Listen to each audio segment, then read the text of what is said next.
Kaixo, kontuz, ez da gauza bera Google kontaktuak eta Google taldeak. Kontaktuak agenda bat da, eta tutorial honetan azaltzen dugu erabilpena. Eta Google taldeak foro bat da. Foro bat zertarako? Talde batean, elkarri mezuak bidaltzeko, gai konkretu bati buruz eztabaidatzeko. Google taldean sartzean, bi aukera ditugu. Taldeak ikusteko edo taldeak sortzeko. Ikusteko, hemen agertuko dira, nire eskolak sortu dituen taldeak.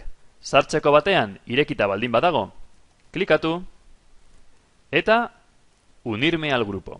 Talde irekia bada, aukera hori badaukat. Eta bigarren aukera esan dugu nire taldeak. Kasu honetan, nik ez dut sortu talderik. Sortzeko bat, klikatu crear grupo. Izendatu, talde hau erabiliko dugu, mateko irakasleak elkarri hitz egiteko. Zein izango da helbidea? Hemen nahi baduzu aldatu. Helbide honetara mate abildua begasteiz.eusera bidaltzen badut mezu bat, taldekide guztiek ikusiko dute. Azalpena, hizkuntza, Google taldeak oraindik euskaraz ez dago. Eta hau oso garrantzitsua da. Ze motatako taldea izango da? 4 aukera daude. Lehenengo aukera da elkarri mezuak bidaltzeko. Helbide honetara bidaltzen badut mezu bat guztiok irakurriko dugu. Eta solasaldi guztiak grabatuta geratuko dira. Erakutsiko dizuet adibide bat. Erabiltzaile honek talde batzuk ditu, eta talde bat irekitzen bada, begira, hemen geratzen dira grabatuta solasaldi guztiak. Gai honekin lotuta 5 solasaldi daude. Ireki, eta ikusten dira nork esan duen zer. Hori da lista de correo electrónico.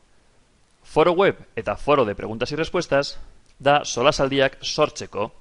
Gomendagarria da adibidez ikasleekin egiteko. Gai konkretu bati buruz hitz egiteko eztabaidatzeko ikasleekin. Eta bandeja de entrada kolaboratiba gutxitan erabiltzen da tareak bidaltzeko. Honetarako hobe da Classroom erabiltzea. Aukeratu bat, nortzuk ikus dezakete mezuak. Irekita egongo da para cualquier usuario de la web, eskolako guztientzat, edo bakarrik taldekidentzat. Ni jarriko nuke bakarrik taldekidentzat. Nortzuk publika ditzakete mezuak? Gauza bera, eskolako guztiek, taldekideek, edo nortzuk. Ni jarriko nuke bakarrik taldekidentzat. Eta taldean sartzeko nola? Gonbidatuen bidez, edo nork. Edo nork jartzen badugu, gero talde hau bilatzean, edo nork izen eman dezake. Ni jarriko nuke bakarrik gonbidatuak. Behin eginda taldea, eta behin ezaugarriak kudeatuta, sortu talde hori, baieztatu, lehenengo aldian agertzen dau ikurra aldatzeko edo izen orde bat erabiltzeko. Ez dugu erabiliko, joango gara nire taldeetara, eta hemen dago talde berria.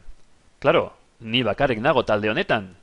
Jendea gonbidatzeko, klikatu administrar, eta eskerreko zutabean, gonbidatu agertzen da. Idatzi hemen helbideak, eta gonbidapena zabaltzeko idatzi mezu bat, harrerako mezua. Bidali gonbidapenak, eta haiek jasoko dituzte. Hemen dago gonbidapena, irekitzen dute, eta onartzen dute gonbidapena. Hemendik aurrera talde horretara mezu bat bidaltzeko, klikatu mis grupos, talde hori, idatzi gai berri bat, izenburua, eta bidali. Hau da modu bat. Solasaldi hori ikusteko hemen dago. Beste modu bat da, Gmailen, idatzi mezu bat, eta bidali taldera. Eta parte hartzaile guztiek jasoko dute mezu bera. Beste aukera batzuk adibidez dira, klikatu nire taldeak, ireki nahi duzun taldea, solasaldiak bilatzeko filtroen bidez, bila ditzakezu. Baldintza asko daude bilatzeko mezu bat. Gogoratu, Google kontaktuak eta Google taldeak desberdinak dira. Eskerrik asko, agur!